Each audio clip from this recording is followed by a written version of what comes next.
voisin, ta voisine, que tu sois la bienvenue, sois le bienvenu. Gloire à Dieu. En attendant le mot de bon son, je parle déjà ta Bible. Je profite aussi de vous saluer au nom de Jésus. Amen. Gloire à Dieu.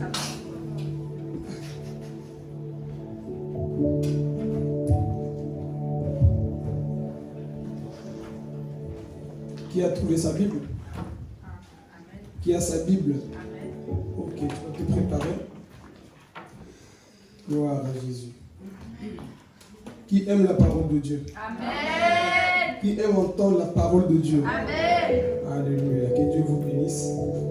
On va avancer. On va prendre le livre de Actes. Le thème de mon message: ne te fais point du mal. Dis à ton voisin: ne te fais pas de mal. Point par la même chose. Regarde-lui bien, n'aie pas peur de lui. Ne te fais point du mal. Je vais les voisins qui se coincent. De quoi on se le dit, lui, ne te fais point du mal, je suis là. Vous savez, le monde actuel va mal. Et le monde a besoin de personnes qui les soutiennent. Le monde a besoin de personnes qui les encouragent. Satan est descendu pour détruire la race humaine. La Bible dit dans l'Apocalypse chapitre 12 que le diable est descendu vers vous animé d'une grande colère. Donc en ce temps de la fin, le diable est en colère contre toi, contre moi. Voilà pourquoi si toi tu es en colère contre ton prochain, tu rajoutes encore des problèmes. Donc tu dois plus manifester de l'amour envers ton frère. Pourquoi? Parce que nous sommes arrivés dans un temps là où même les chrétiens sont en train de manquer d'amour. Mais ce matin, je vais vous pousser à comprendre réellement l'amour de Dieu. Voilà pourquoi c'est un message évangélique. Un jour, tu me verras prêcher durement. Tu vas dire, mais lui, il n'a pas d'amour. Ce n'est pas qu'on n'a pas d'amour. Nous sommes dans ce qu'on appelle l'équilibre. Amen.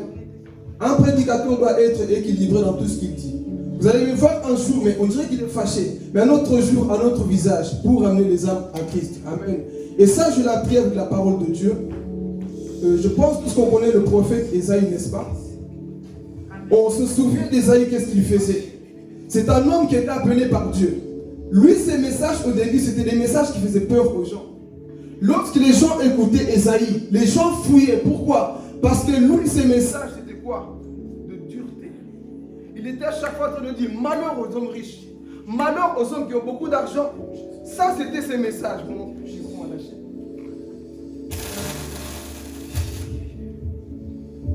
Voilà Jésus. Ok, on est là ensemble.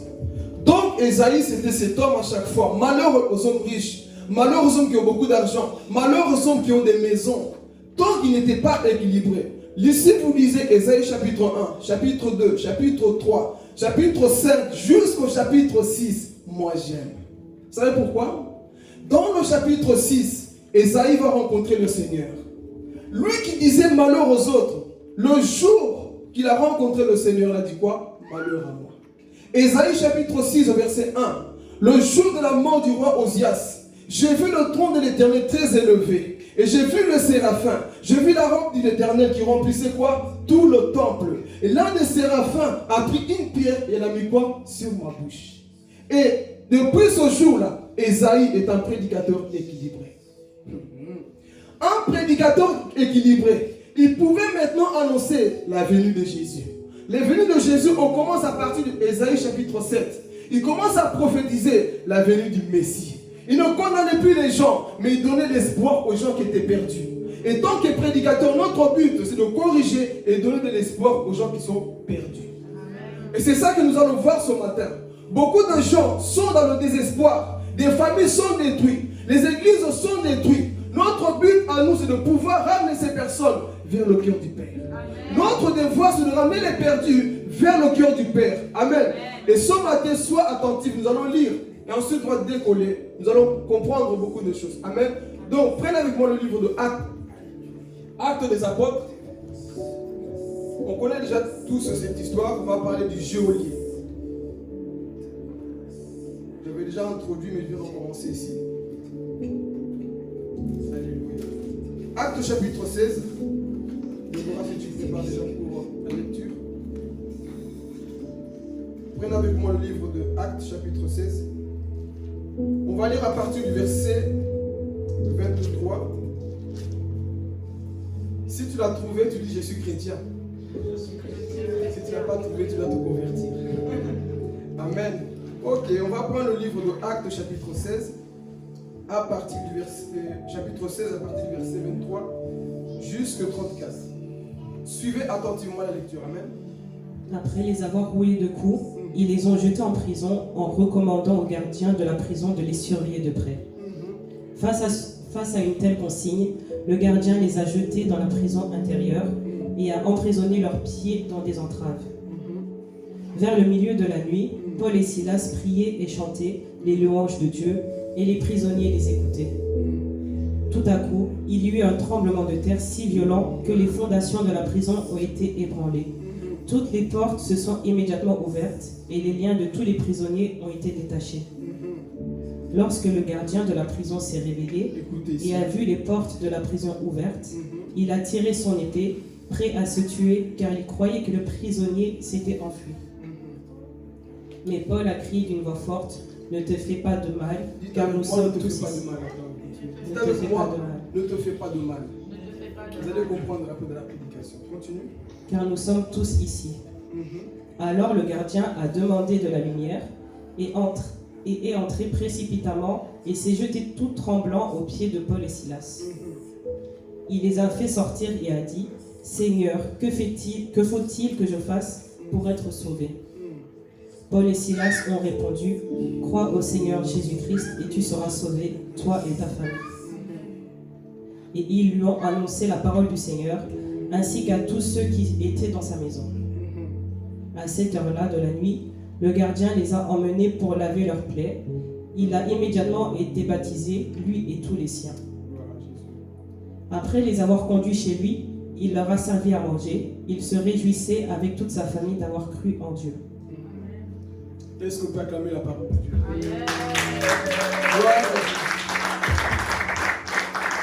Amen. C'est l'un des textes que j'aime beaucoup dans la Bible. Mais avant de parler du geôlier, est-ce que tu peux juste... Mais avant de parler du geôlier, je vais introduire le message avec la vie de Paul et Silas. J'aime beaucoup parce que ça m'enseigne par rapport à ma foi. Vous savez, on ne peut que trouver de la force auprès du Seigneur. On ne peut que trouver de la joie auprès du Seigneur. Amen.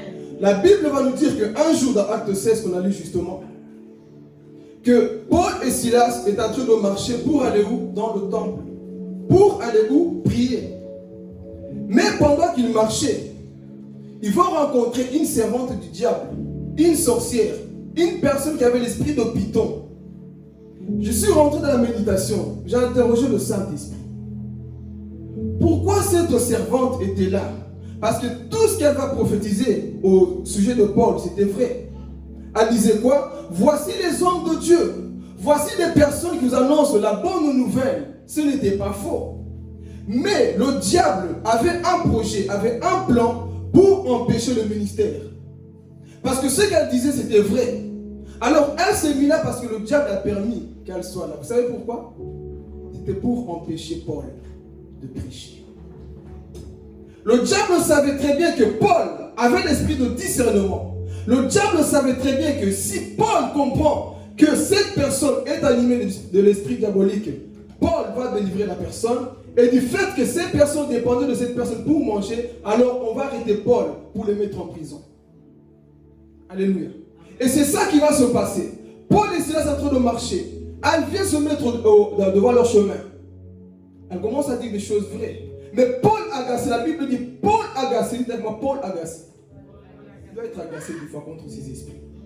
Paul agacé, il se tourne et il parle sévèrement à cette personne et il délivre la personne. L'esprit diabolique a quitté. Mais lorsque les personnes ont entendu que la sorcière du coin, la personne qui vous donnait de l'argent, allait délivrer, ils étaient en colère. Oh. Qui a délivré telle personne?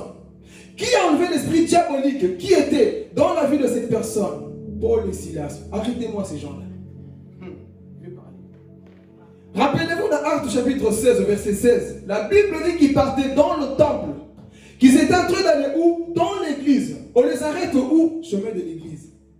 Cela ne veut pas dire parce que tu viens à l'église que tu n'auras pas de problèmes. Est-ce que quelqu'un comprend déjà?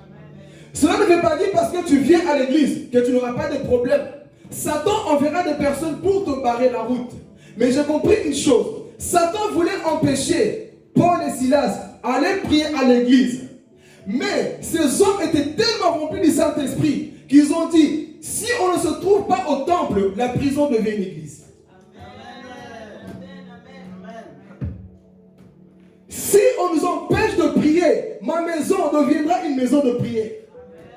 Donc Paul et Silas étaient des hommes spirituels. Empêchez-nous d'aller au temple. Mais quel que soit l'endroit, là où vous allez mettre un chrétien rempli du Saint-Esprit, que ça soit aux toilettes, que ça soit en prison, s'il a le Saint-Esprit, vous allez être étonné. Ah, voilà pourquoi un homme de foi, celui qui marche par l'Esprit, arrêtez-le comme vous voulez. Vous n'avez pas arrêté le Dieu qu'il sert. Parce que notre Dieu, personne ne peut le mettre en prison. Quel que soit l'endroit là où tu peux mettre Joseph, il prospère. Pourquoi? Parce qu'il a la promesse de Dieu. Mon frère, c'est pour dire, quelles que soient les prisons là où on te met, si tu as la promesse de Dieu, tu sortiras par ces prisons grâce à ton adoration, grâce à ta prière. Alléluia. Satan croyait fermer la bouche de Paul et Silas en les mettant en prison. Mais il ne savait pas que c'était encore la mission. C'était pour sauver le geôlier qui les gardait. Ah, Jésus. Est-ce que quelqu'un comprend déjà? Satan des fois dit que c'est fini. J'ai arrêté telle personne. Il ne va plus prier. Mais c'est pas que plus tu me persécutes, plus je prie. Satan, plus tu te lèves dans ma vie, plus tu m'envoies des maladies, plus tu m'envoies beaucoup de choses, plus moi je plie les genoux. Parce que dans ma faiblesse, je trouve une force. Voilà pourquoi le chrétien n'est pas comme tout le monde. Le chrétien est bizarre. Quand vous le voyez crier, tu dis, il sait pourquoi il crie. Quand tu le vois louer, il sait pourquoi il loue. Mais il y a des gens qui sont des fois, comme nous allons le voir après, comme des prisonniers. Pendant que Paul et Silas chantaient, ils étaient là, ils te regardent. Et à l'église, des fois, il y a des personnes qui viennent juste pour vous regarder. Mais si tu connais ton intimité, tu fais comme Paul et Silas. Alors ils étaient là, on les arrête.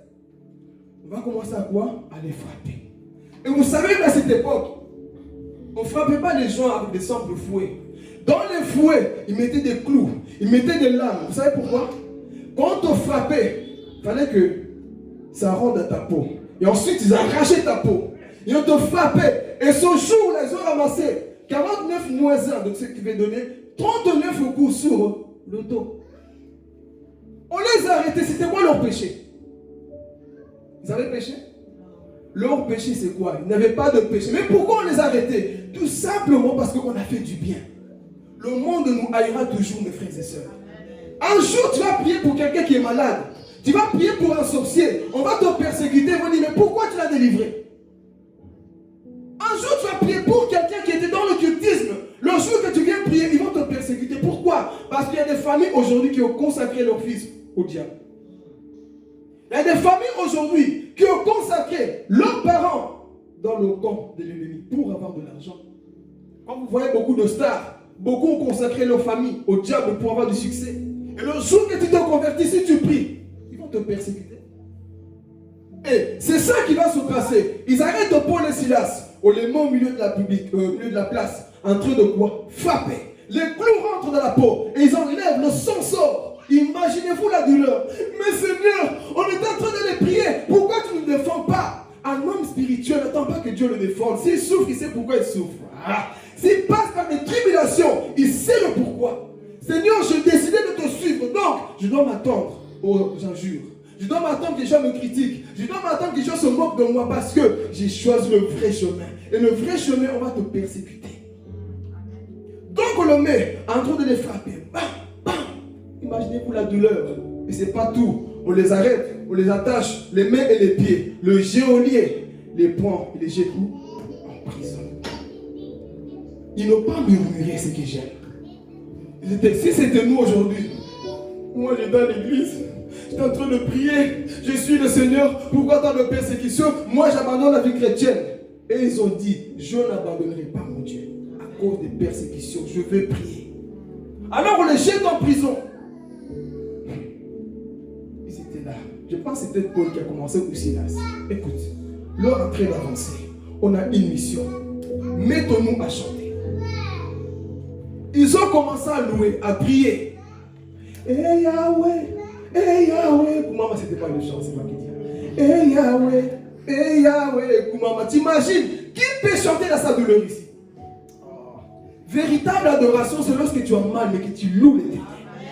La véritable adoration, c'est pas quand on paye, c'est pas quand le jour de la paye. Vous allez voir, beaucoup de chrétiens, on a joué quand c'est le début du mois. Pourquoi? Parce que les poches sont remplies. Mais fin du mois, on dirait des poules mouillées. Ils commencent à penser, comment est-ce que je vais manger? J'ai plus d'argent, j'ai plus de revenus. Ah, ton revenu, c'est Jésus-Christ. Pense à lui, alléluia. Même si tes poches sont vides, ton cœur est rempli de joie, ton cœur est rempli d'espoir vers Jésus-Christ. Amen. Donc ici, ils vont commencer à quoi? À chanter. André, aide-moi.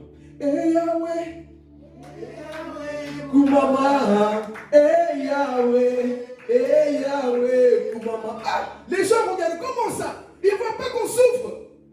Le vrai chrétien ne sent pas la douleur comme tout le monde. Lui se confie à Dieu. Ah, mais tu ne vois pas qu'à l'église, tout le monde vous persécute. Eh Yahweh, Koumama. Les gens, ça c'est des fous, continuez à chanter, c'est ça le culte. Eh Yahweh. Koumama, montrez vos belles voix aussi. Et c'est pas seulement eux. Koumama, hey Yahweh. Ils étaient là pour acclamer. Eh, continuez. Hey Yahweh. Koumama, hey Yahweh. Donc ils étaient là, pendant qu'ils chantent Yahweh Koumama. Les prisonniers, les prisonniers sont comme ça des fois. Quand une personne n'est pas libre, il te prendra pour fou en Christ. Il ne va pas comprendre tes décisions. Il ne va pas comprendre comment tu bénis les gens qui te frappent. Il ne va pas comprendre pourquoi tu chantes même dans la douleur. Il ne va pas comprendre pourquoi tu vas à l'église. Tu quittes Bruxelles, tu vas jusqu'à Liège. Je sais pourquoi je vais là-bas. Mais un homme charnel va te dire, mais à toutes les églises à côté, je sais pourquoi je vais là-bas. Donc ne juge pas ma décision. Ah, mais tu n'as pas vu tous les problèmes qu'il y a à l'église. Et toi, tu mets encore les pieds. Si je vais là-bas, ce n'est pas à cause de Papa Johnny, frère Philippe. Moi, je vais parce que la présence de Dieu y est et la parole, elle est prêchée. C'est pour ça que je suis là. Je ne suis pas là pour un homme. Si c'était pour les hommes, j'allais quitter les églises en église. Mais du fait que je sais que la parole de Dieu est prêchée, je vais pour Dieu. Amen. Alléluia. Donc, ils commencent à chanter. Et les gens en train de les regarder. Mais je n'ai jamais vu. Les chrétiens, écoutez, dans le monde, on nous prend pour des fous. Amen. Toi, tu es enfermé. Au lieu de commencer à te plaindre, murmurer, Seigneur, pourquoi? Continue à te plaindre, il n'y aura pas de résultat. Les plaintes n'arrangent rien, mais la prière de foi arrange quelque chose. Amen.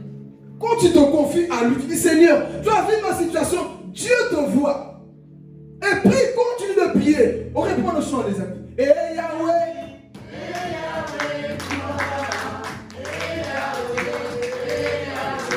Maman. Et continue à chanter, continue à chanter. Il continue à chanter. Voilà. Et pendant qu'il continue à chanter, Dieu a endormi le geôlier. Je vais parler ici. La personne qui gardait la prison a dormi. Pendant qu'il chantait, il faisait du bruit. Lui qui les gardait faisait quoi? C'est pour dire à quelqu'un, quel que soit l'endroit où tu te mets, si ta prière c'est une prière d'efficacité, Dieu va endormir les sorciers de la famille qui vous gardent. Amen. Dieu va endormir les gens de la ville qui pensent que c'est eux qui vous gardent. Un jour, quelqu'un a osé dire dans ma famille, c'est moi qui ai le pouvoir sur votre vie. C'est moi qui vous garde à cause de ce que je suis parti toucher de l'autre côté.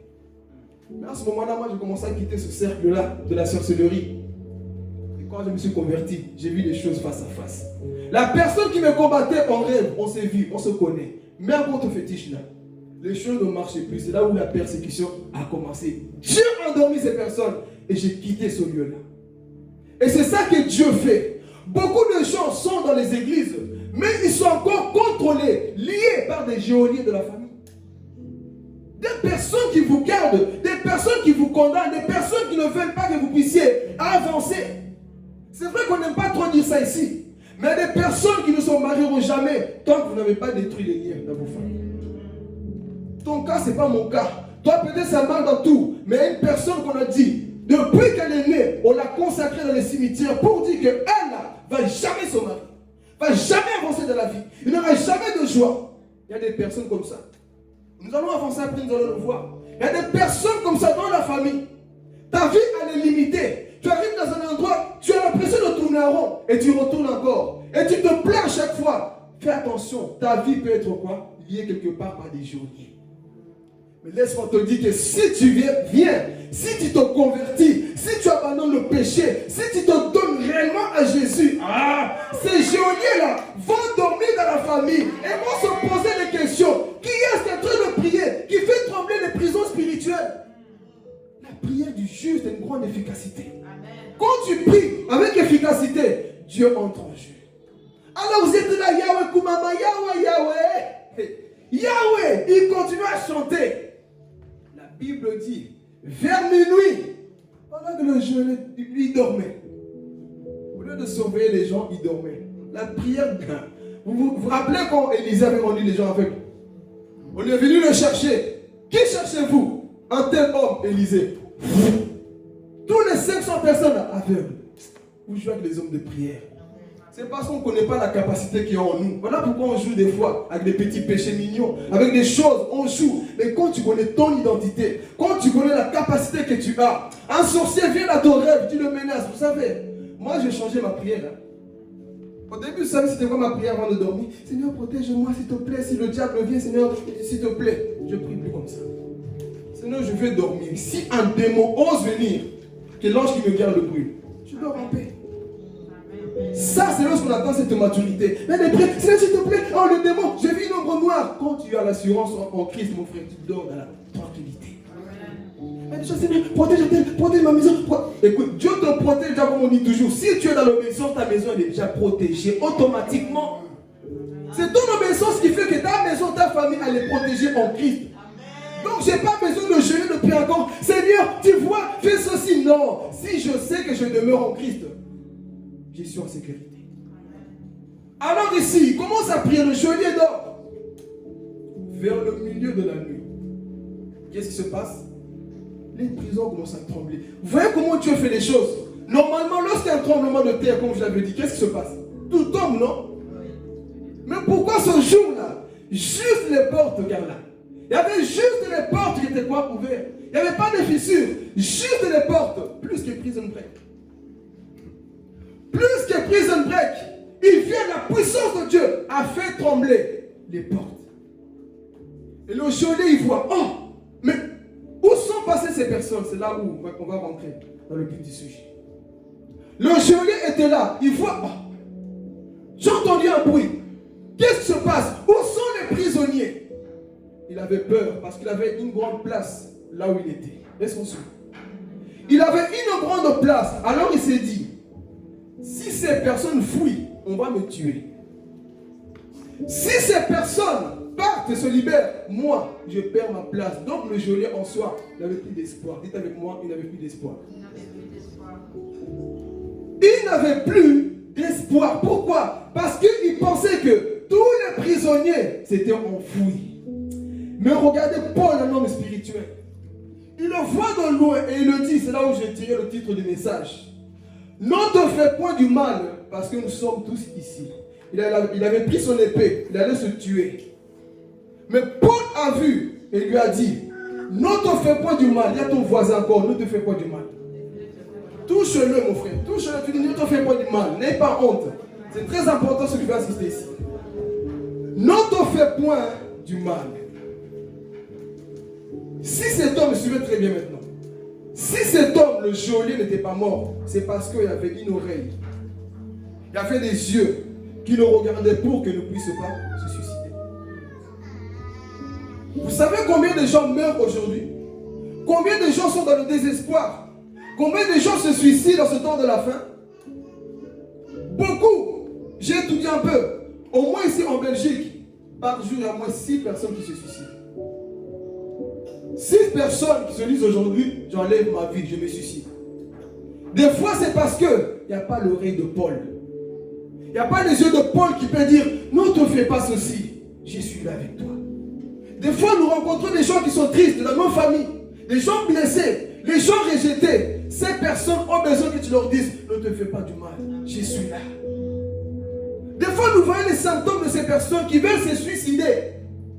J'ai connu des personnes qui se sont suicidées à quoi? Mon copain m'a quitté. Ma famille me rejette. Rien ne va dans ma vie. Et il pense quoi? Au suicide. Vous savez combien de personnes se donnent la mort chaque jour ici en Belgique? Et on n'en parle pas dans le monde entier. Si on parle du Brésil, c'est pire encore, et la France.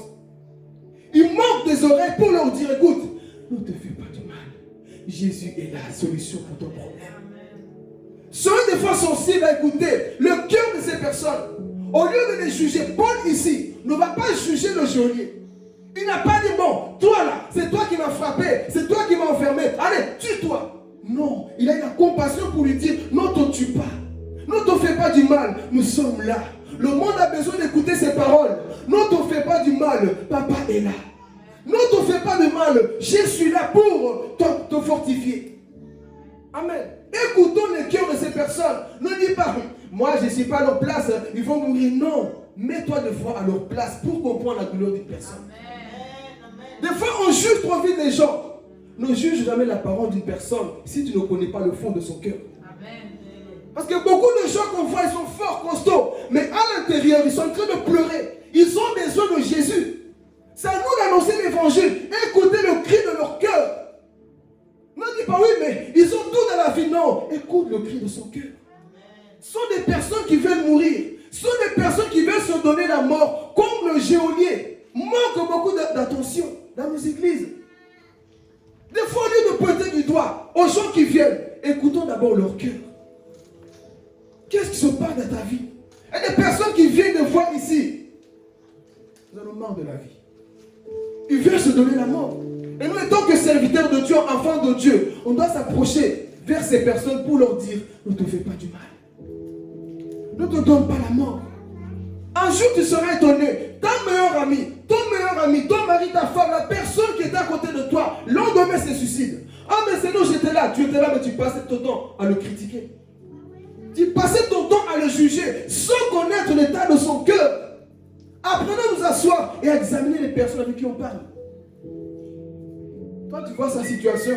Moi, si j'étais lui, je n'allais pas faire ça. Tu n'es pas lui. Tu n'es pas moi. Des fois, on doit s'asseoir et voir un peu qu'est-ce qui ne va pas. Un jour, on avait fait un chantier à Villers. On voyait un homme qui passait tous les jours en forme.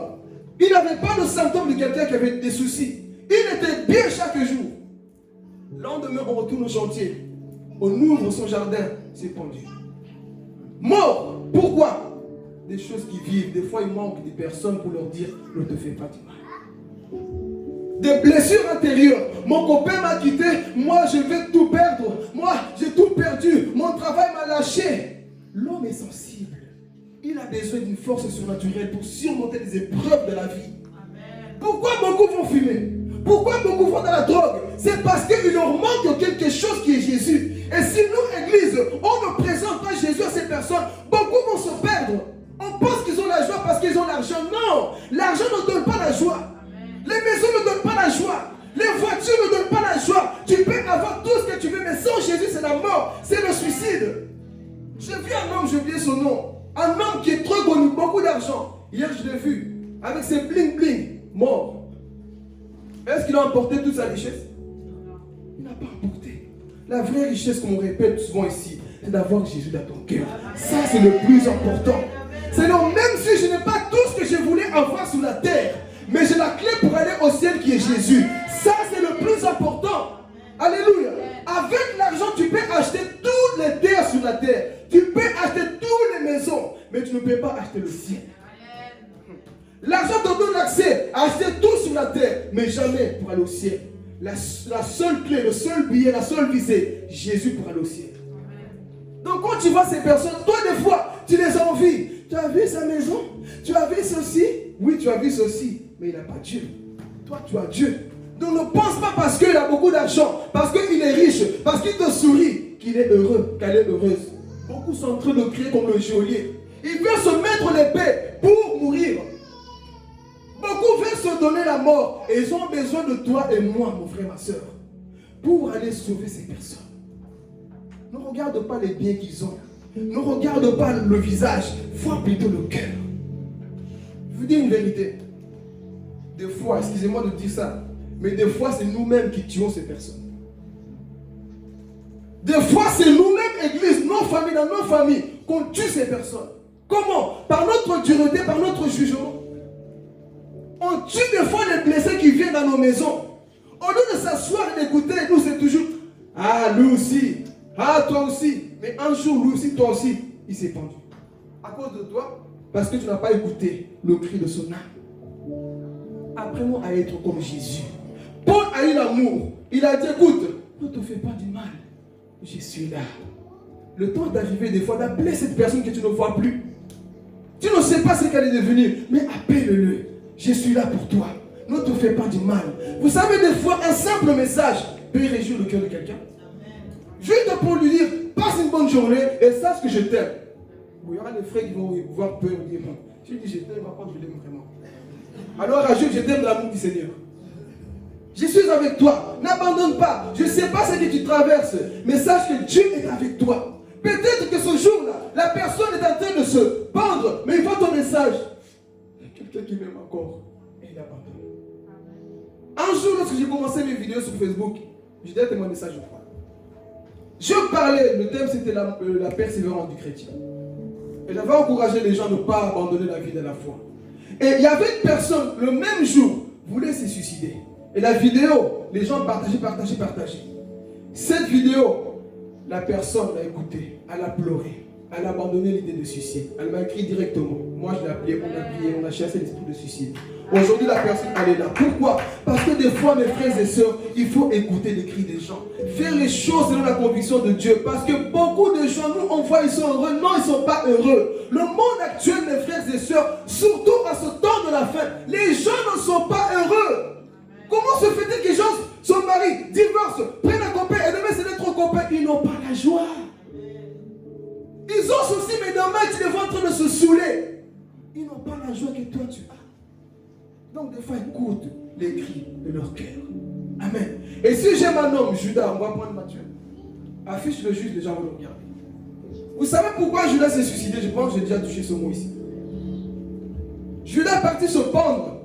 C'est vrai que ça devait arriver. Mais si on rentre un peu dans le domaine spirituel, on comprend que Judas, s'il est parti se pendre aussi, c'est parce qu'il manquait d'oreilles.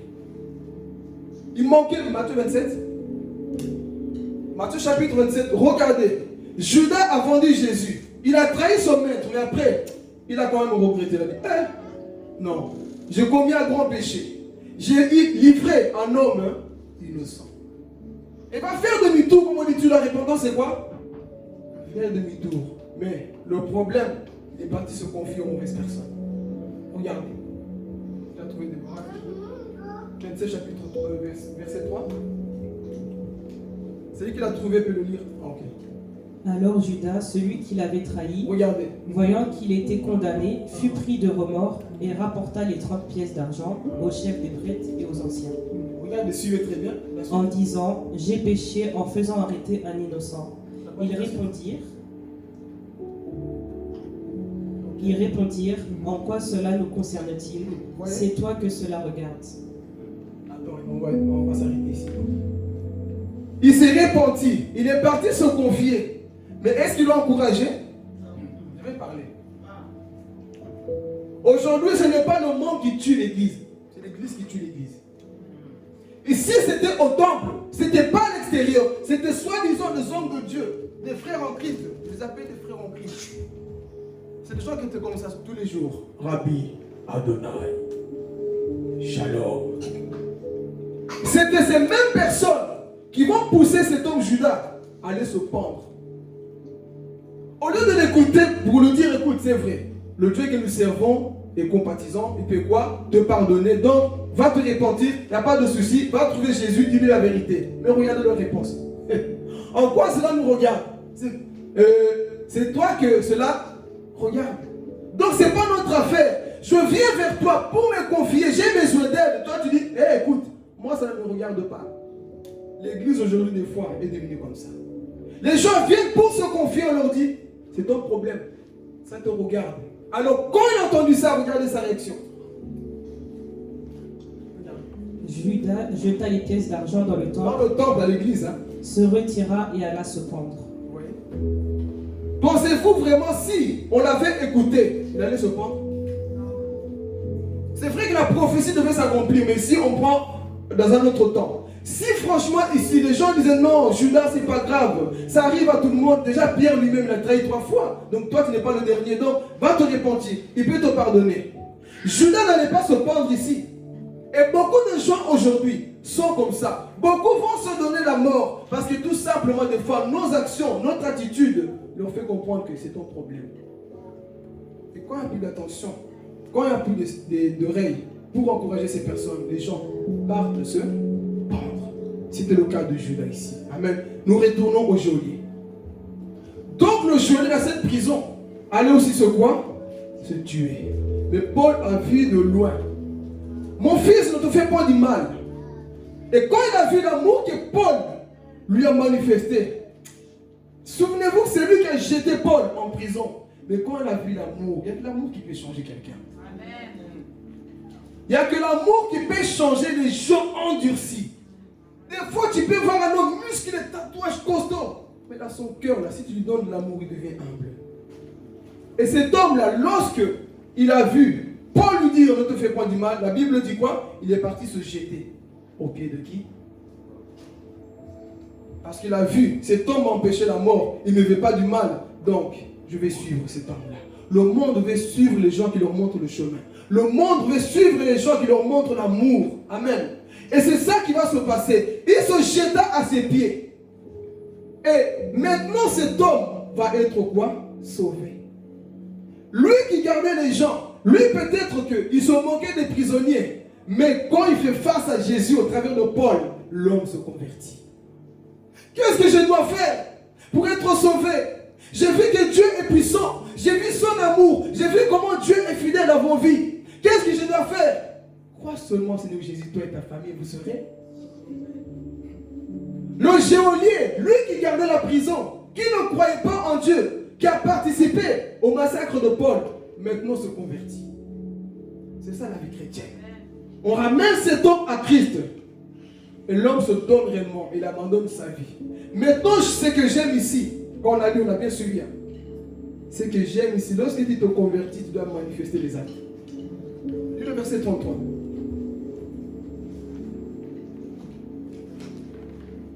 Regardez, on n'a peut-être pas fait attention, vous regardez. Lorsque tu te convertis, c'est ça qu'on doit faire.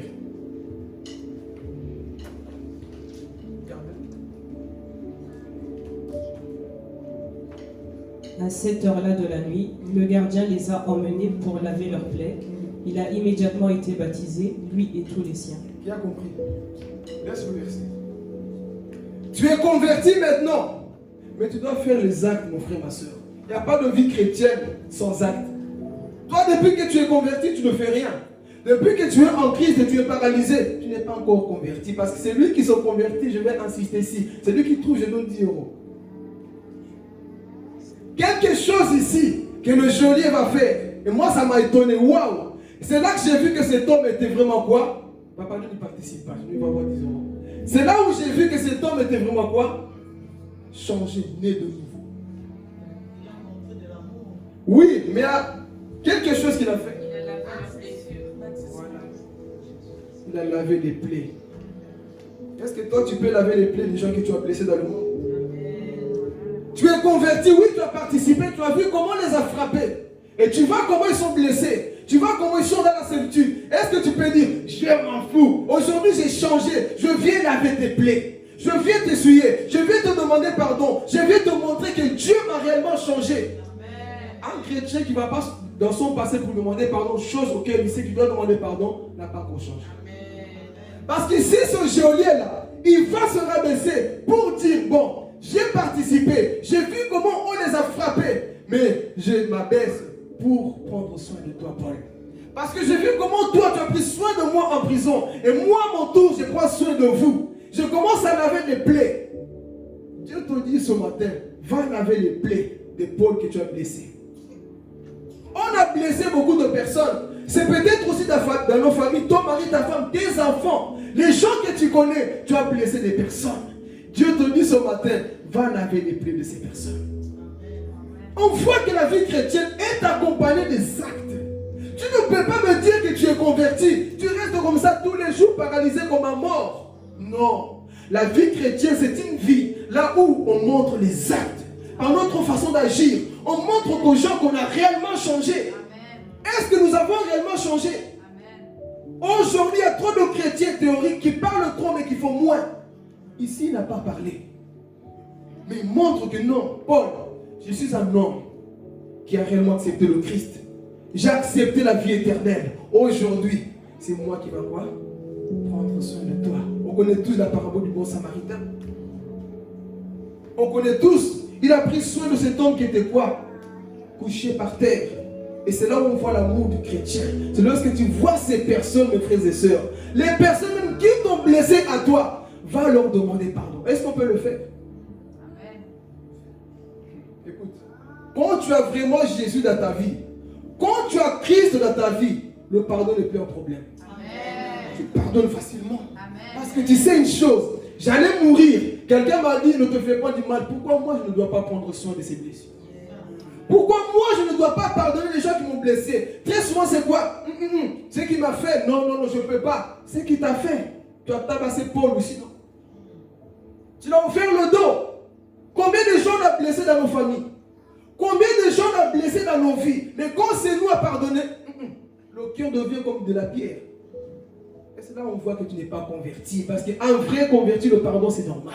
Amen. Ici, il va prendre soin d'eux. Et si Dieu me dit de te dire ce matin, prends la peine d'appeler certaines personnes, de dire écoute, je sens toujours certaines choses envers toi, je te demande réellement pardon.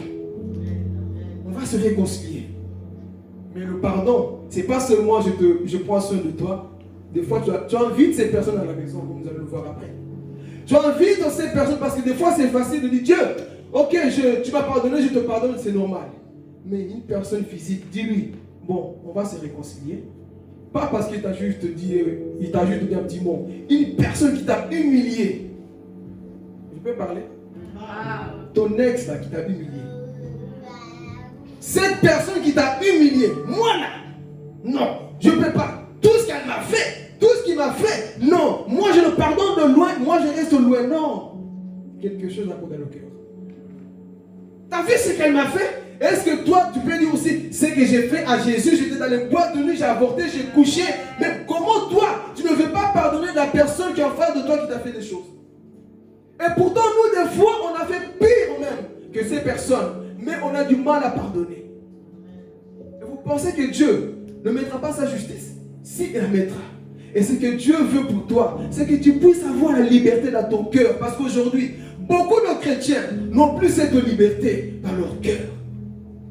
Parce que tu sens au fond de toi là, ce pasteur là-bas qui m'a blessé, cette femme là-bas qui m'a blessé, vois en toi-même, pendant que je parle, entre en toi-même, est-ce qu'il n'y a pas une personne que tu as enfermée? La vraie prison, mes frères, c'est pas là où Paul était. Est-ce qu'on est d'accord? Pourquoi? Parce que même quand Paul a quitté, le geôlier a dit, je vais être libre aussi. Donc j'ai compris que par là, la vraie prison, c'est pas quand on enferme physiquement, c'est la prison de ton cœur. Là, tu n'arrives plus à pardonner, tu n'arrives plus à aimer, tu es devenu amer, tu es en prison, tu as besoin de délivrance quelque part. Tu as besoin d'être libre, mon frère, ma soeur. Tu peux être en prison avec Christ, mais tu es libre. Mais si tu es en liberté, mais que dans ton cœur, il y a des choses qui ne vont pas, tu es en prison. Et c'est ça qui s'est passé avec cet homme.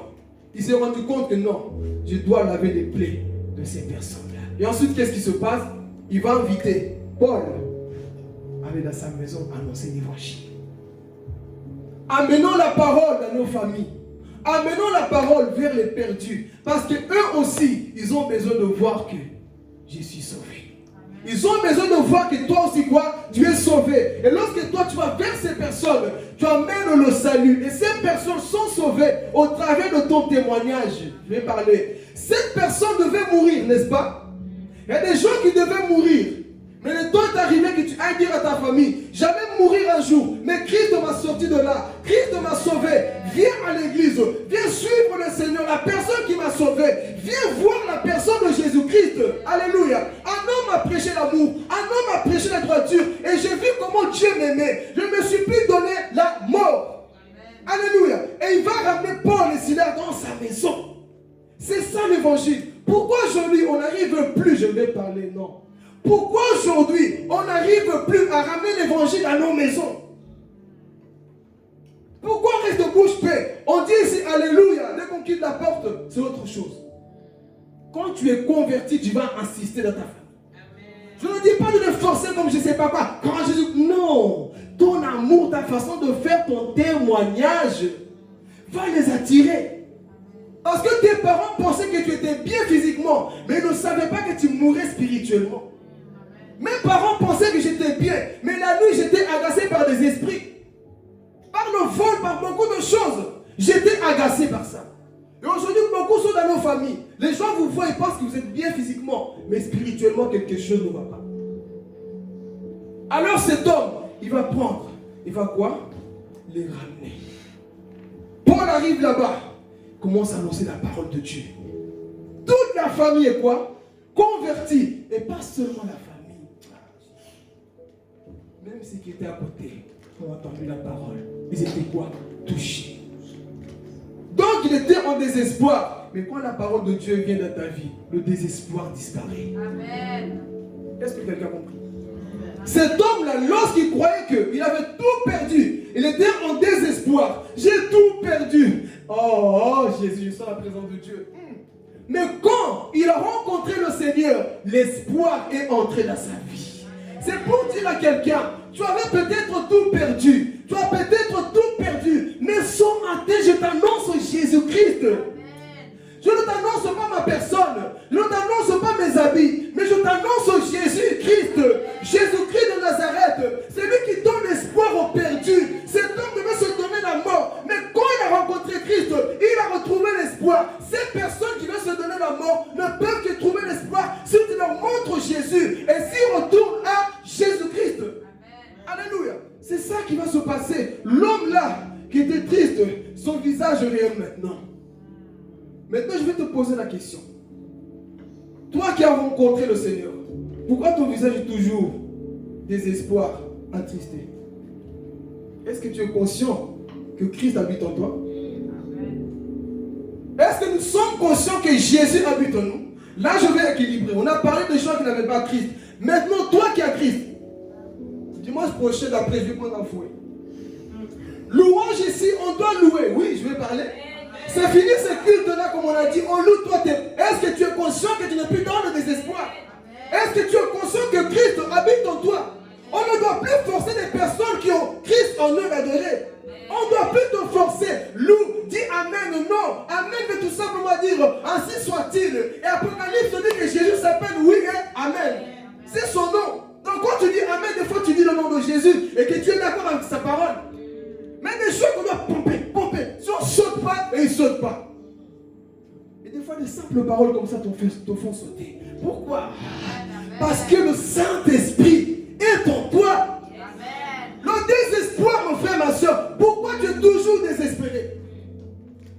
Moi, ma vie, ça ne va pas, je ne comprends pas. Est-ce que tu comprends qui habite en toi? C'est ça le plus important. Est-ce que tu es conscient que le Père là habite en toi? Non, je me sentais, oui, ça c'était dans le passé. Mais la Bible dit dans Galates 2:20, ce n'est plus moi qui vis, mais c'est Christ qui habite en moi. Oh, ce n'est plus Philippe qui vit. Philippe, là, si je le suis, Philippe attristé, Philippe voleur, Philippe méchant, Philippe qui est appelé dans le monde spirituel. Mais si c'est Christ, c'est la joie, la paix, l'amour qui déborde dans la vie du chrétien. Alléluia. C'est ça que Dieu veut voir. Que tu sois comme ça, géolier. Avant, tu étais dans le désespoir, tu voulais te tuer. Mais quand la parole de Dieu entre dans ta vie, c'est toi qui donnes l'espoir à ta famille. Aux gens qui voulaient se donner la mort, aux gens qui étaient dans la drogue, c'est toi qui leur dis, aujourd'hui le salut entre dans cette maison. C'est ça, mes frères et sœurs, que Christ fait. Il nous prend d'un point là et il nous amène dans son royaume. Et il change nos vies. Là, je suis quoi, je vais le prendre. Comment ça, toi qui es en Christ, tu viens à l'église, tu traînes des pieds. Ah, ça encore frère Philippe, lui il écrit beaucoup. Ah, ça encore papa John là. Ah, non, lui, non. Non, quand tu as Christ en toi, aller à l'église, c'est une joie. Lorsque tu marches, lorsque tu écoute, même les gens quand tu es quelque part, tu t'écoutes, je dois partir demain, j'écoute à la maison de mon père. Je dois vous quitter. Même les chrétiens, ils vont rester à la fête jusqu'à l'aube et puis ils ne viennent pas à l'église. Mais celui qui connaît son Dieu, écoute, Moi, je viens à tel endroit, mais à tel moment, vous ne me verrez pas. Pourquoi? Parce que j'ai un service à donner à mon Dieu.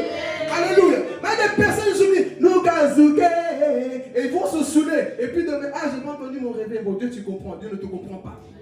Amen. Si tu étais païen, il te comprend. Mais si tu as la connaissance qui t'a sauvé, non, mon frère, il faut changer. Amen. Il faut changer. Il faut montrer que vous êtes réellement convertis. On doit montrer que nous sommes réellement en Christ, pas en crise. Beaucoup de chrétiens sont en crise d'identité, ils ne savent pas qui ils sont. Comment toi tu as Christ ici? André doit sauter, papa je dois forcer, je dois forcer. Non, écoutez, lorsque Paul et Silas étaient là, je ne pense pas que Paul disait à Silas, oh Silas toi aussi. Oh, qui quoi? Oh, attends, clappe les mains, non? Lève la voix, non? Non. Lorsqu'on est dans le même esprit, la... Oh Jésus. Lorsqu'on est tous dans le même esprit, la gloire descend facilement. C'est pour ça, des fois, tu vas venir dans un culte. Ce n'est pas préférence. Et c'est vrai. Si Jésus l'a démontré, nous aussi on doit le dire. Amen. Il y a des personnes, moi je dis pour moi, il y a des personnes quand elles ne sont pas dans le culte, je sens que quelque chose ne va pas. Mais Paul, mais Pierre, Jean et Jacques ne sont pas là. Mais si tu veux que les ingrédients de Thomas, tu vas pomper, tu vas dire plus jamais je prêche. Ah oui, papa, tu as déjà vécu ça. Tu prêches, des fois, on dirait revirement. Pourquoi? Parce que les gens disent qu'ils ne sont pas convertis. On ne prêche pas ici nos convictions, mais c'est la parole de Dieu. Et si c'est la parole de Dieu, encourageons la parole de Dieu. Nous sommes des pentecôtistes, des chrétiens qui étaient baptisés et remplis au jour de la Pentecôte. Et lorsque la parole de Dieu est prêchée, on est tous là, on encourage la parole de papa. Ici, ce n'est pas le diable qui prêche, mais c'est Christ qui annonçait. Alléluia. Et si c'est Jésus, mon frère, tu encourages la parole. Et des gens, des fois, toi-même, tu veux dire Amen, mais on me regarde, je m'en fous, je suis à Paul et Silas, j'adore l'Éternel, je le loue parce que je sais qu'au travers de mon Amen, quelque chose, Jésus, quelque chose peut se passer. Je vous donne toujours l'exemple de cet homme à l'histoire. Paul prêchait, tout le monde était là peut-être. Ah, cet homme-là, qu'est-ce qu'il nous prêche encore? À l'église, il y a des personnes qui sont comme cet homme-là. Acte chapitre 14, verset 8. Paul est en train de prêcher. Pendant que les autres ils pensaient, qui finit vite parce que j'ai des tacos au frigo. Je dois les manger. J'ai mes projets après l'église. Toi tu penses aux tacos. Mais lui il buvait les paroles de Paul. Paul il prêchait la bonne nouvelle. Jésus sauve, Jésus délivre, Jésus revient bientôt. Il y avait un homme qui était là, il écoutait. Il a dit Jésus guérit. Je vais voir ce Jésus guérit. Je suis infirme depuis ma naissance. Paul le voit. Vous savez pourquoi? Quand il y a une connexion dans un culte, on sait qui est connecté, on sait pourquoi on prêche comme ça.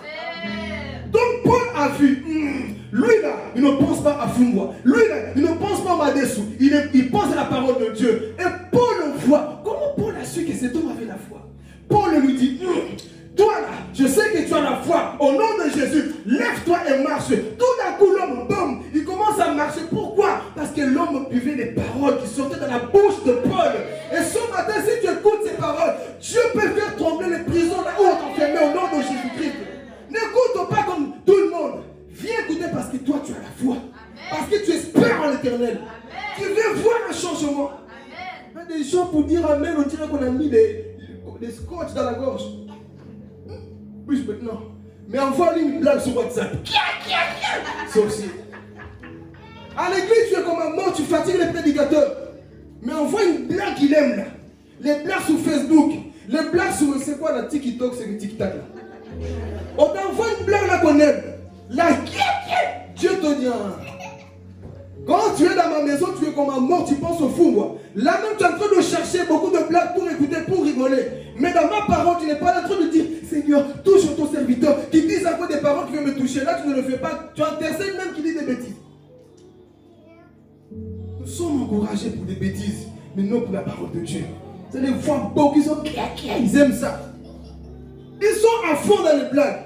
Ils sont à fond dans ces choses qui ne sauvent pas. Mais cette parole qui peut te sauver, cette parole qui peut te sauver, tu as du mal à dire Amen. Écoute, si c'est moi qui viens, je commence à vous dire, vous voyez cette veste là, elle coûte $10 000. Je l'ai acheté avec Papa John. On a été à Manguenguengue.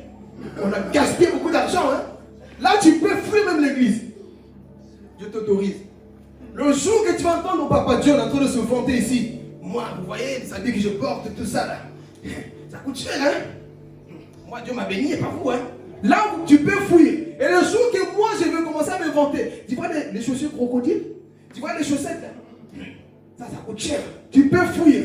Mais si je viens te présenter Jésus et non ma personne, tu dois encourager la personne de Jésus et pas moi.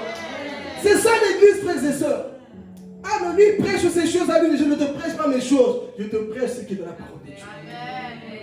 Et c'était ça, ces hommes-là. Ils ont écouté et vont prendre maintenant qui?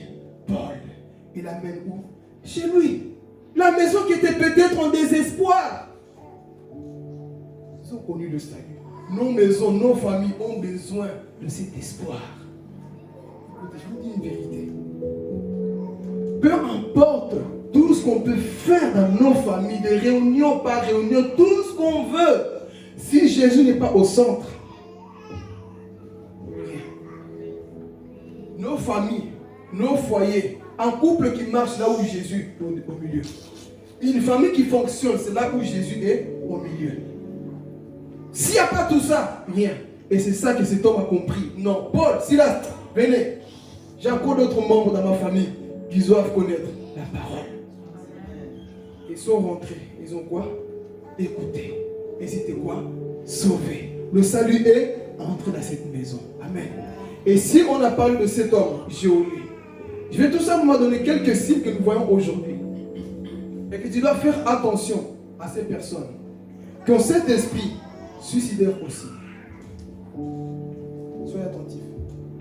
Vous savez qu'il y a beaucoup de personnes au milieu de nous qui veulent se donner la mort. Est-ce qu'on le sait? Beaucoup sont au milieu de nous, même dans les églises. Aurélie m'avait raconté un jour que quelqu'un lui avait dit, même les pasteurs qui prêchent se donnent la mort. Micro dans la main, la Bible, mais ils se donnent à la mort. Bon, des fois, c'est aussi les fidèles. Les fidèles, c'est pas facile. Hein? Vous pensez qu'on vient ici, on prêche, on saute. C'est qu'on entend des fois en privé, des fois. Si on n'a pas le cœur de Dieu, on abandonne, on se suicide aussi. La personne que tu bénis, là, c'est la personne qui te tue dans ton dos. Et toi, tu dois dire, Seigneur, aide-le, Seigneur. C'est pas facile. Je pense que prêcher, c'est facile, mes frères. Prêcher, tout le monde peut le faire. Les théologiens, ils prêchent mieux que nous. Ils n'ont pas l'esprit. Ils prêchent.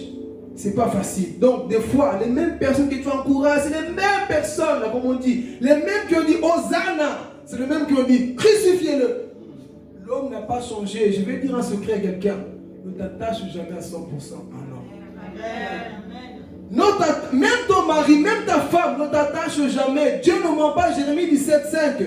Maudit soit l'homme qui se confie dans l'homme et qui prend la chair pour appui au point d'oublier qui? L'éternel. Donc fais attention. L'homme est changeant comme un léon. Aujourd'hui, peut-être il est bien parce qu'il n'a pas d'argent. Ouvre-lui de grandes portes. C'est pour ça que Dieu ne bénit pas tout le monde. Si tu te donnes de l'argent, c'est fini, tu changes. Donc ne te confie pas à 100%. Les mêmes qui ont dit Hosanna, c'est eux qui ont fait quoi? Qui ont crucifié Jésus. Donc ici, comme j'ai dit, quelques symptômes que tu dois faire attention quand tu les vois dans la vie d'une personne. Sois attentif. Premier, une personne qui te dit souvent, j'ai plus envie de vivre. J'ai envie de dormir et puis jamais me réveiller. C'est un signe. C'est vrai que pour une première fois, il discerne un peu parce qu'il y a des gens qu'il faut des chantages. Je vais parler. Il y a des gens qu'il faut des chantages, j'ai déjà vu. Ce copain l'a quitté, je vais me tuer. C'est lui pour attirer l'attention. C'est pas vrai. Bon. Je vais me tuer si tu me quittes. Moi, je me donne la mort, je bois du javel. J'ai vu une soeur comme ça que j'ai encadrée. Je vais boire du javel. Tu veux boire du javel, tu vas boire. Parce que quand tu veux te tuer, tu n'avertis pas, tu te tues. Tu veux tout simplement attirer l'attention. Mais il y a des personnes, il y a des signes qui ne trompent pas. Il faut être attentif. Quand il te dit j'ai envie de dormir et plus jamais me réveiller, faites attention parce que ces paroles ouvrent des portes à Satan. Quand tu commences à dire trop ces paroles, il y a l'esprit de suicide qui vient aussi s'approcher de toi pour te pousser où? Dans la mort. Donc une personne qui à chaque fois là, j'ai envie de dormir et puis jamais me réveiller, je ne sais pas, je vais mourir, fais attention, c'est l'un des signes. Des fois, dis-lui écoute, je suis là, ne te fais pas du mal. Je suis à ton écoute, tu veux parler, je suis là.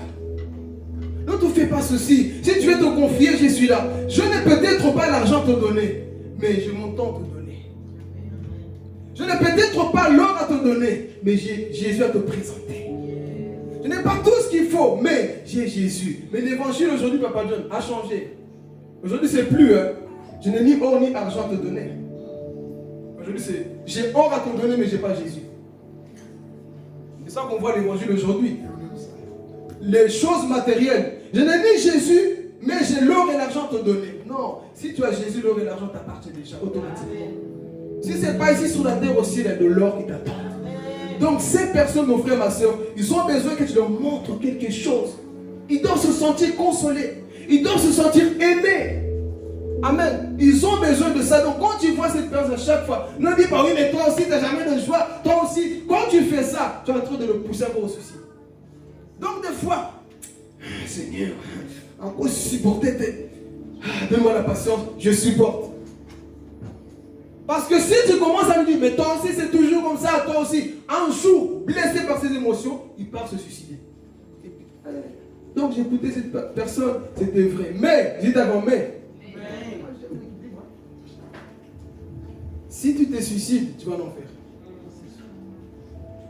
Quiconque est pendu sur un arbre est maudit de Dieu. Donc, si tu te suicides, tu as payé une place VIP à côté de Satan en enfer. Tu ne tueras pas, tu t'es tué toi-même. Tu t'es suicidé. Oui, mais on comprend. La personne était à bout. Tu étais à bout, mais Jésus était là. Amen. Donc, toute personne qui a commis le suicide, je suis désolé de le dire, tu as peut-être reconnu quelqu'un qui l'a fait. À l'instant que tu es en train d'écouter la parole, il est en train de brûler. En enfer.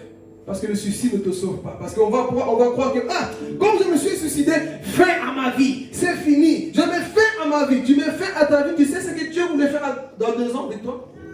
Et toi, tu te donnes la mort. Tu pars en enfer. Donc ici, on va avancer comme ça, on termine. Quand tu vois ces personnes qui manifestent ces signes-là, sois attentif. Je connais un collègue. Je vous dis, quand on prêche, on sait qu'est-ce qu'on dit là, on le sait.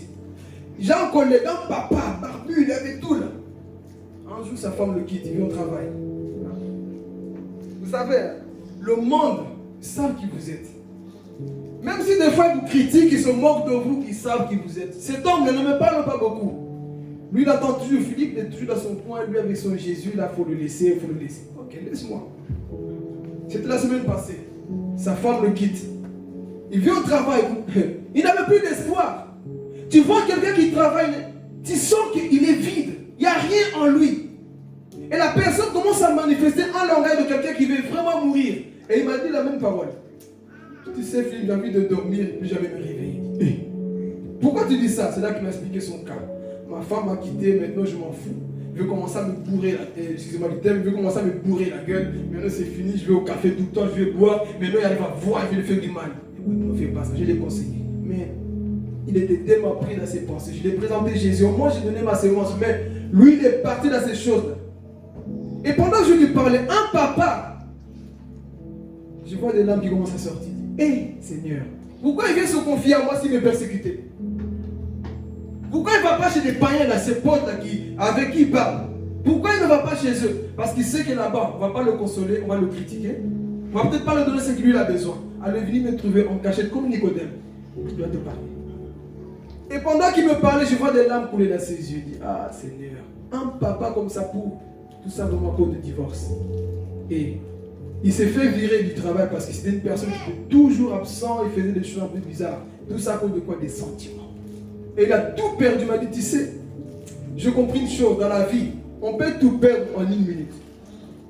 Tout peut basculer. Voilà pourquoi on ne fait pas le mal ni la maladie. Tu peux tout perdre en 1 minute.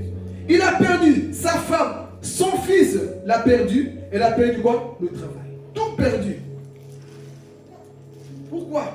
Tout simplement parce que mes sentiments sont touchés et j'ai envie de tout commencer à faire des bêtises. Et qu'est-ce qui s'est passé? La personne s'est perdue. Mais je garde contact avec lui. Je prie qu'il ne se suicide pas. Parce qu'il a manifesté des signes. Comme quoi il voulait quoi? Se suicider. Au milieu de nous, nous avons beaucoup de personnes comme ça. Soyons attentifs. Je ne vais pas donner tous les signes. L'autre signe encore, l'isolement. Il faut faire attention. L'isolement. Et je vais parler beaucoup par rapport à ça parce que beaucoup aiment l'isolement. Je me sens seul, je dois être seul. Ils aiment trop s'enfermer dans la chambre, en train de déprimer, pleurer. Ça aussi, c'est l'un des signes. Quand Satan voit ça, il peut te pousser au suicide. Non, je sais pas, j'aime être seul, écouter les musiques tristes. Pas des adorations, les musiques de Céline Dion. Là, tu aimes bien, tu comme, ma vie ne sait, tu t'appuies-toi sur toi-même. Écoute les adorations de Dénamon. Écoute les musiques qui t'amènent au ciel. Écoute les belles choses de toi. Tu penses à Jacques là, avec Rose là-bas. C'est Jacques et Rose, hein? Tu penses à eux dans le bateau. Il va mourir, il va mourir, il va mourir. À fond de lui, je vais mourir, je vais mourir. Tu vas mourir aussi. Arrête de proclamer la mort. Non, je vais être seul. Viens t'amuser avec nous. Non, je vais rester seul. Viens. Non, j'ai un programme, tu n'as pas de programme, tu vas rester seul. Beaucoup de personnes sont comme ça. Ils veulent qu'il y ait la solitude. Et quand tu es dans la solitude, beaucoup de choses se passent et beaucoup pêchent beaucoup. Quand ils sont dans la solitude. Masturbation, pornographie, tout avec. Pourquoi? Parce que tu es seul. Et les pensées suicidaires commencent. C'est pour ça que vous allez voir aujourd'hui beaucoup, il est mort dans son lit. Aime trop la solitude. Et tant que chrétien, n'aime pas trop ces choses. Parce que c'est là où Satan va travailler ta mentalité pour te pousser dans la mort. Non, je ne me sens pas aimé. Je me sens rejeté. Depuis que j'ai perdu mon travail, j'ai perdu ceci, je me sens seul. Je ne me sens pas aimé. Laisse-moi te dire ce matin qu'il y a une personne qui t'aime. Ce matin, je vais dire à quelqu'un, même si moi, je vais parler, même si moi, je ne te montre pas cet amour-là, que ce soit même ma femme-là, si elle ne montre pas de l'amour, je sais qu'il y a un Jésus qui me démontre chaque jour l'amour. Et je vais dire à quelqu'un, ne te suicide pas. Va dire aux gens qui sont dans le suicide, ne te suicide pas. Ne te fais pas du mal. Parce qu'il y a un créateur qui t'aime. Moi, j'aime l'histoire de cet homme de Gadarias qui était perdu. Dans Marc chapitre 5, il était rejeté de la société. Rejeté de tout le monde. On dit qu'il avait quoi? 2000 démons. Il se coupait les veines. Il voulait se suicider. Mais, un jour, le père a dit, fils, traverse cette rive. Va trouver ce possédé-là. J'ai besoin de lui. Jésus a traversé la mer. Et il est parti délivrer cet homme qui était possédé de 2000 démons. Alors je vais parler. Si Jésus acceptait de quitter ce trône pour se posséder, tu penses qu'il ne peut pas se déplacer dans ta situation? Tu penses que Jésus ne peut pas se déplacer dans ta situation, là où tu pleures tous les jours? Tu ne reçois pas l'amour de ton homme. Tu ne reçois pas l'amour de tes parents. Tu ne reçois pas, tu te sens seul, abandonné. Mais un père qui te dit, moi je t'aime. Ésaïe 43 nous dit, je t'aime. C'est Dieu qui le dit, ce n'est pas moi. Ésaïe 43 verset 5 nous dit, tu as du prix à mes yeux. Tu as du prix à mes yeux. Je t'aime mon fils ou ma fille. Ce matin il te dit qu'il t'aime. Enlève ses pensées suicidaires. David s'interroge, quand je pense l'homme, Seigneur, je vois les étoiles, la lune, tout ce que tu as créé. Qui suis-je moi pour que tu prennes soin de moi? Tu as de la valeur aux yeux de Dieu. Quand tu te donnes la mort, le Père pleure pour toi. Quand tu vas te suicider, te donner la mort, le Père pleure. Il t'aime, il ne veut pas te perdre. Donc quand tu dis oui, je me sens seul, je vais me donner la mort, le Père dit, ma fille, est-ce que tu es conscient? Je parle au chrétien, pas au païen. Toi, chrétien qui es conscient que Dieu existe. Quand tu as cet esprit, dis, papa, je sais que tu es là. C'est compliqué, c'est dur. Je sens l'isolement, mais je fais comme Jésus. Vous allez tous m'abandonner, mais le Père est toujours avec moi. Donc c'est pour te dire ce matin, le Père est toujours avec toi. Oui, mais j'ai trop péché. Oui, tu as trop péché. Son sang n'est jamais sale pour te laver. Amen. Parce que beaucoup disent, bon, comme j'ai trop péché, j'ai pas envie de revenir à l'église. Parce que très souvent, quand tu pêches, tu as l'impression que toutes les prédications te pointent du doigt. Il va prêcher, c'est normal, tu es sale. Mais ce n'est pas pour te juger, c'est pour te sortir de là. Donc ce matin, même si tu as péché, je ne sais pas tout ce que tu as fait, ce matin, le Père veut te laver. Il veut te sanctifier. Il veut te pardonner. Afin que tu sois comme ce géolien-là. Afin que tu ne retournes plus dans ces choses-là. Donc l'isolement, c'est ça aujourd'hui qui pousse beaucoup de personnes aussi au suicide. Qui a connu des gens qui se sont suicidés? Moi j'en ai connu.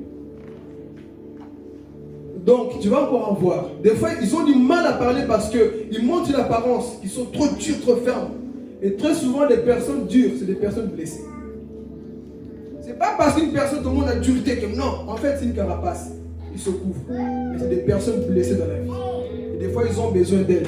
Et là, ce que j'ai donné, c'était aussi ça. Quand vous voyez ces personnes autour de vous, dites, ne te fais pas du mal. Papa est là. Dieu t'aime encore. Allons montrer de l'amour à ces personnes-là. Et quand ils viennent, c'est là où maintenant on va commencer à les enseigner. Amen. Je pense que cet homme-là, c'est ça qui s'est passé.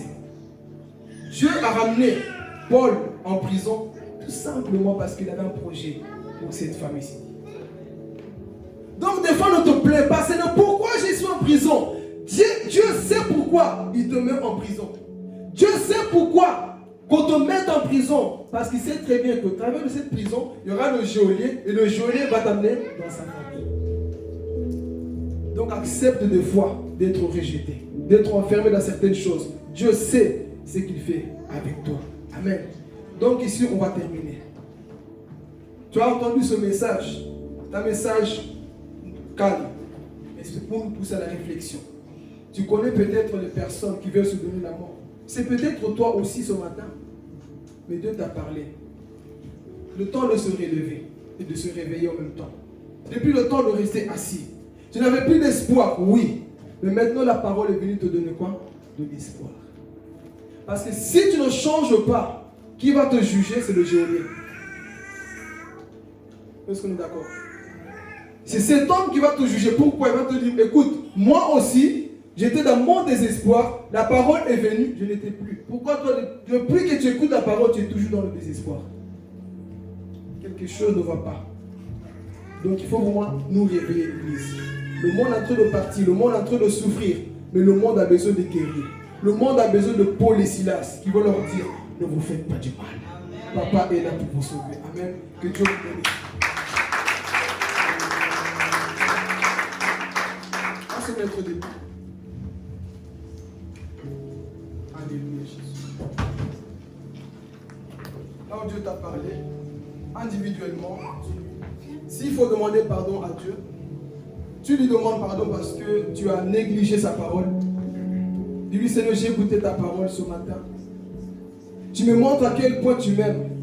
Et cet amour-là, ce n'est pas pour que tu restes encore dans ton péché. Cet amour-là, ce n'est pas pour que tu restes encore dans la même situation. Cet amour, c'est pour que tu puisses changer. Tu as entendu la parole, beaucoup de points ont été dits et tu as saisi là où Dieu t'a parlé.